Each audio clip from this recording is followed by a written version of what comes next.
багш нь өөрийнхөө эрүүл мэндэд арай илүү анхаардаг болоод өдөр бүр идэж байгаа хоолны илчлэгийн хэмжээг тооцдог боллоо. Өдөр бүр авах илчлэгийн хэмжээг C-тэй тэнцвэгүй. Мөн багш нь жоохон турахыг хүсэж байгаагүй. Тиймээс өдөрт 1500-аас бага калори идэх хэрэгтэй. Тэгвэл бид үүнийг яаж тэнцэтгэл бишээр илэрхийлэх вэ? Өдөрт авах илчлэгийн хэмжээг санаж байгаа биз? Багын тэмдгийг бага торуу нь харуулдаг. Илчлэгийн хэмжээг 1500-аас бага байлгах хэрэгтэй. Ингэж нэг илэрхийлж болно. Өдөрт авах илчлэгийн хэмжээ 1500-аас бага байх ёстой. Ингэж бичгээд бидний анхаарах ёстой нэг зүйл бол хэрэв ямар ч илчлэг авахгүй бол эсвэл 100 калорийн илчлэгтэй хүн сэргэлвэл эсвэл 1400 калори авбал эсвэл 1499 калорийн хүнс хэрглэвэл энэ бүгд зүгээр зөвшөөрөгдөнө. Бүгд л 1500-аас бага байна. Гэхдээ хэрэв багш нь 1500-гийн илчлэгийг оролцуулаад бүгдийг нь идэхийг хүсвэл яах вэ? Би 1500-тай тэнцүү эсвэл түүнээс бага илчлэгтэй хоол идэж болно гэдгийг яаж илэрхийлэх вэ? Тэгвэл 1500-аас бага эсвэл 1500 оруулаад идэж болно. Одоо байгаа энэ бол 1500 хүртэл гэж байгаач 1500-г оруулахгүй байна. Тэхийн тулд бид бага гэсэн тэмдгийн доогуур 6-аас зурхад л болно. Одоо энэ зөвхөн багын тэмдэг биш, бага буюу тэнцвүүгийн тэмдэг. Тэгэхээр энэ тэмдэг C-ийн 1500-аас бага буюу тэнцүү гэдгийг хэлж байна.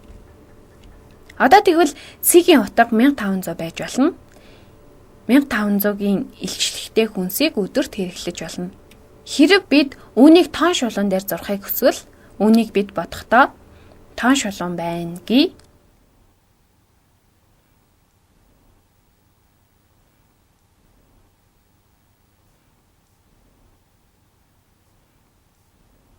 Тэгээс 1500 хүртэл тоолохгүй. Гэхдээ энд тэг байна гэж бодъё. Энд 1500 байна гэж бодъё. Тэгвэл бид 1500-аас бага буюу тэнцүү гэхийг тоон шулуун дээр яаж тэмдэглэх вэ? 1500 байж болно. Тэгэхээр бид энд нэг цэг тавина. Тэгээд бас 1500-тай тэнцүү буюу түүнээс бага хэд ч байж болно гэж хэлнэ. Та нар магадгүй хэрэв бага буюу тэнцүү биш гэж байвал яах вүлээ гэж гайхаж магадгүй. Хэрэв бага гэж байсан бол яах вэ? Тэрийг ч бас зуръя. Ахаад ихнээс нь эхэлцгээе. Хэрэв C-ийн 1500-аас бага бол түүнийг бид тоон шулуун дээр зурахдаа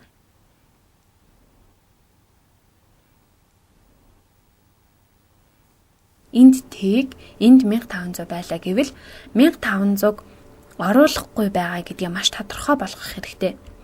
Тиймээс энд хоосон дугуй зурна. Хэрэв бид 1500-г оруулж байгаа бол дугуйг битүү зурна. Хэрэв 1500-г оруулахгүй зөвхөн багыг нь зурж байгаа бол дугуйг бодохгүй хоосоо орхино. Тэгээд бид түүнээс бага бүх хэсгийг тэмдэглэж болно.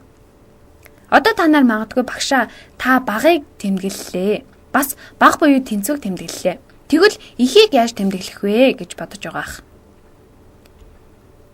Ихийн тэмдэг ба их буюу тэнцвэгийн тэмдгийг илэрхийлэх бол яах вэ? Энэ талаар жоохон бодцгоё. Өдөрт уух усны хэмжээгээ ихсэхийг хичээж байна гээ. Бүгдээрээ хосгчуудыг тодорхойлъё. Миний өдөрт уудаг усны хэмжээг унцаар илэрхийлсэнийг W-тэй тэнцвэгүй. Өдөр бүр ядаж байц нэг тоо хэлээдхий 64 унц ус уух хэрэгтэй гэж багш нь хэвлэлээс уншиж байсан гээ. Үүнийг бодох нэг арга нь багш нь байнга 64 унцаас илүү ус уухыг хүслээ гэвэл W нь 64-өөс их байна.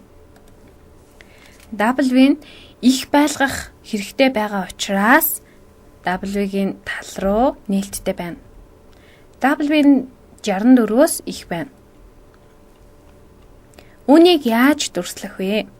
За ахаад энд тоон шулуун зуръя. Энд тэг байна. Энд 64. Хэрэв их байна гэвэл энэ тохиолдолд яг 64 унц ус ууж болохгүй. 64 нь 64-өөс их биш.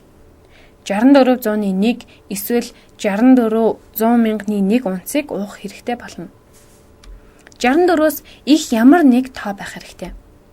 Тиймээс 64 орохгүй, түүнээс их ямар ч тоо байсан болно. Одоо тэгвэл нөхцлөө илүү зөөлрүүлье. Яг 64 унцыг эсвэл түүнээс ихийг ууж болно. Тэгвэл W-ийн 64-өөс их буюу тэнцүү гэж бичнэ.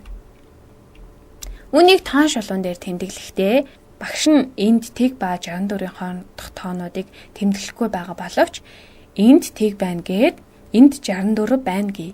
Тэгвэл одоо бид яг 64 унцыг ууж болно. Одоо тэгвэл бид дугуйг битүүлж зурна. Энд 64 орохгүй байсан учраас будаагүй орхисон. Одоо 64 байж болно. Өдөрт би 64 унц ба түүнээс ихийг ууж болно. Энэ тооноос их байж болно.